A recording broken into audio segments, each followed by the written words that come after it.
Good morning from the studio. Time for another painting. It's a nice morning here in Auckland and I'm going to paint the painting behind me. So I've just finished Blue Cod Pear, taken a painting I did which was smaller and expanding it. And it was great doing another run at it. And while I was doing it, I saw one that I'd like to use a piece of and try again here too. This is Dish Liquid Alfonsino from, you might have seen on my site. The name, like a lot of these in the series, it is a fish that lives in the area. Alfonsino is a little pink, little orangey fish that lives in New Zealand waters, and a chemical that it shares its water with. And here is a pier where there was a lot of tankers and industrial boats, and there's a lot of oily kind of slick scum on the water, and it looked a lot like, like a slick kind of dish liquidy kind of a thing, which wasn't a good thing. So that's what I did a sketch of, that's what I painted here. But what I was really interested in this painting wasn't this part of the water, it was this rope. That's the whole reason I painted it, and that's what attracted me to it, was this rope, which was an overhanging rope, and it was really the reflection of it in the noon sun that you saw all these kind of patterns coming down, like a snake across the water. But when it's been in my studio, I've had a look at this and thought, wow, this area here would be great to have a reworking of. And the colours in this is very typical New Zealand water. You've got a lot of teals in here, deep greens, through to some of the lighter blues.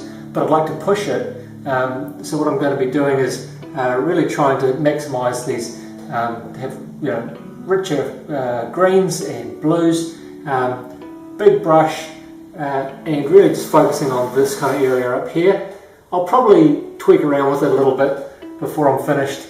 It won't kind of look like that, but it'll give you a bit of an idea. First thing first, I don't like working on a blank canvas when I start in the morning, so I've got a pencil out and just basically did a road map, just so I can get an idea of what it'll look like.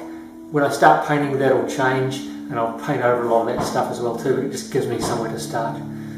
Second thing, cup of coffee. Third thing, get out the scraper, scrape out the bit of glass that I use for mixing all my paints, so I can start fresh. And if I start the day with a coffee and end with a beer, it's been a good day's painting. As I usually do, I start with the darkest areas and then paint forward into the lighter tones. And here, I'm really going to want to push the tones and the colours well outside of what you'd see in nature. So just like when you're writing a book where there are rules with structure and plot that you need to keep in mind, when you're constructing a visual image, you also need to have in mind the tonal language that you're going to use.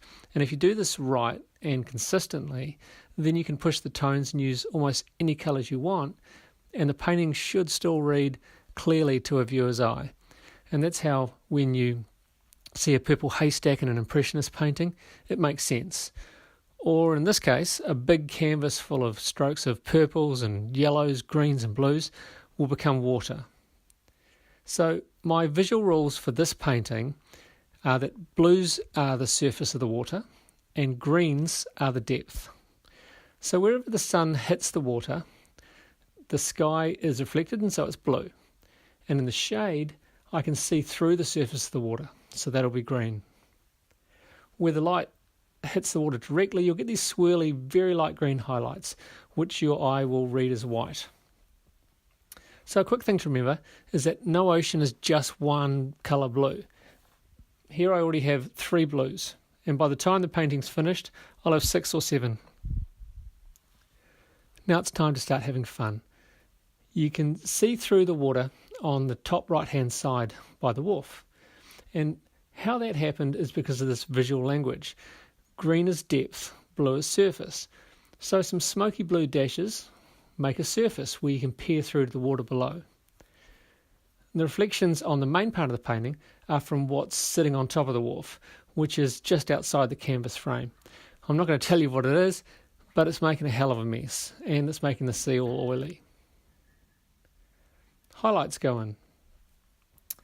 And here I thought I might be finished, but it still kind of feels flat, and also I don't like the balance. So I mixed up some bright yellow greens and I painted some more lights onto the top right area, then blocked in the wharf. Yeah, that's better. Last thing, I have a pass at the highlights. I don't use black or white, so these swirly highlights are a very light green, and the darks are a dark blue. And yeah, that's good. I'm looking forward to varnishing this and seeing it on a wall.